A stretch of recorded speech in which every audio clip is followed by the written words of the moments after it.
Hi hello అందరికీ నమస్తే, welcome back to గావీస్ delight. మరి సమ్మర్ అయిపోతుంది, మామిడికాయలు మాగాయలు లేకపోతే ఎలాగా? సో మా ఇంట్లో ఏ విధంగా మాగాయ పచ్చడి చేసుకుంటామో మీకు చూపించేస్తాను. సో నేను ఇక్కడ ఒక 15 అయితే మామిడికాయలు తీసుకున్నాను. వాటిని శుభ్రంగా వాష్ చేసేసుకుని తడి లేకుండా శుభ్రంగా తుడిచేసుకుని వాటిని ఇప్పుడు పైన చెక్కు తీసుకోవాలి. తొక్క మొత్తం తీసేసేయాలన్నమాట. తీసేసుకుని పక్కన పెట్టుకోవాలి. సో నేను ఇక్కడ మా ఇంట్లో ఎలా ప్రిపేర్ చేసుకుంటాం అనేది మాత్రమే నేను మీకు చూపిస్తున్నా. చాలామంది చాలా విధాలుగా చేసుకుంటారనమాట. సో ఇలా చెక్కు తీసేసుకున్న కాయల్ని ఇప్పుడు మనము చిన్న చిన్న ముక్కలుగా కట్ చేసేసుకోవాలి.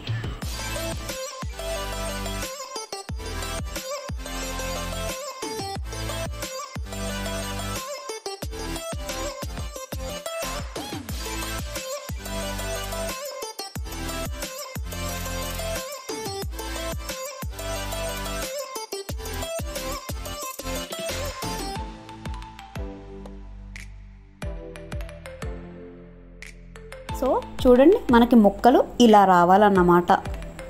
సో ఈ ముక్కలన్నీ కూడా చూడండి ఇంత చిన్న చిన్నగా ఉండాలి. వీటిని ఏం చేయాలంటే, సో నేను ఇది మార్నింగ్ ప్రిపేర్ చేస్తున్నాను ఈ పచ్చడిని.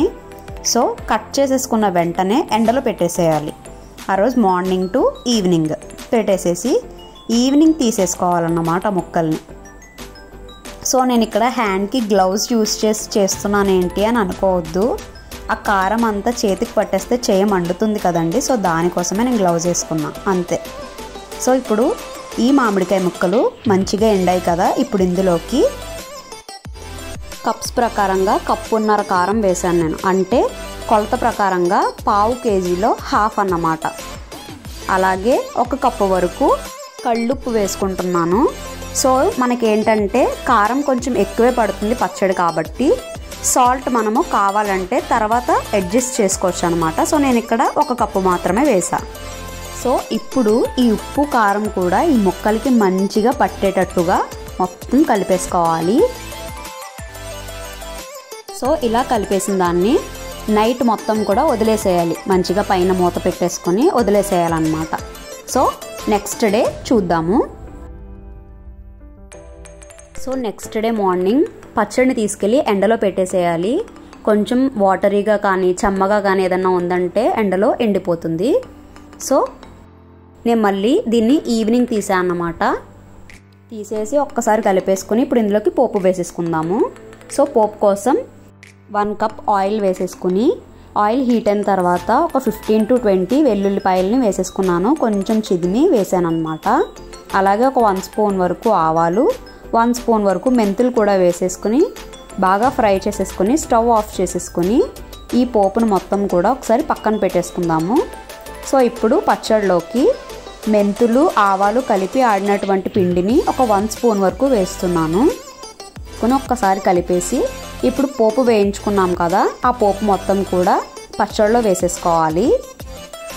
సో అలాగే ఇప్పుడు నేను ఏ ప్యాన్తో అయితే పోపు పెట్టానో ఆ ప్యాన్తో ఆయిల్ కూడా వేసేసుకుంటున్నాను అనమాట. సో కొంచెం అది కప్ షేప్ టైప్లోనే ఉంది కదా, సో అలా వేస్తున్నాను నేను. సో ఇప్పుడు ఆయిల్ కూడా వేసేసుకుని పోపులు మొత్తం పచ్చడిలో కలిసిపోయేలాగా మనం కలిపేసుకోవాలి పచ్చడి మొత్తాన్ని కూడా. సో ఇలా కలిపేసుకున్న దాన్ని మంచిగా క్లీన్ చేసి తుడిచి పెట్టుకున్నటువంటి జాడీలో స్టోర్ చేసుకోవాలి.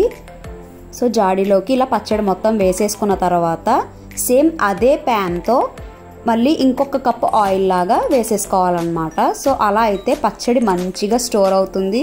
అండ్ ఆయిల్ కూడా మనకి పచ్చడి అంటే ఆయిల్ ఎక్కువ ఉండాలి కదండి మరి ఆబ్వియస్లీ. సో దానికోసం మరి లాస్ట్లో పచ్చడి అంతా తీసేసిన తర్వాత ఆ లాస్ట్లో ఉన్న దాంట్లో అన్నం కలుపుకుని తినకపోతే ఎలాగ మరి? సో నేను నా చేతులతో ఈ పచ్చడిని ఫస్ట్ టైం పెట్టాను. మరి నా చేతులతోనే కలిపి ముద్దలు పెట్టాలి కదా. సో మరి మంచిగా ముద్దలు చేసేసి నా ఫ్యామిలీ మెంబర్స్తో నేను షేర్ చేసేసుకుని నేను కూడా తిన్నాను. నాకు చాలా అంటే చాలా బాగా అనిపించింది. ఇన్ఫ్యాక్ట్ ఇప్పుడు చెప్తుంటే కూడా నాకు నోట్లో నీళ్ళు ఊరుతున్నాయి అన్నమాట.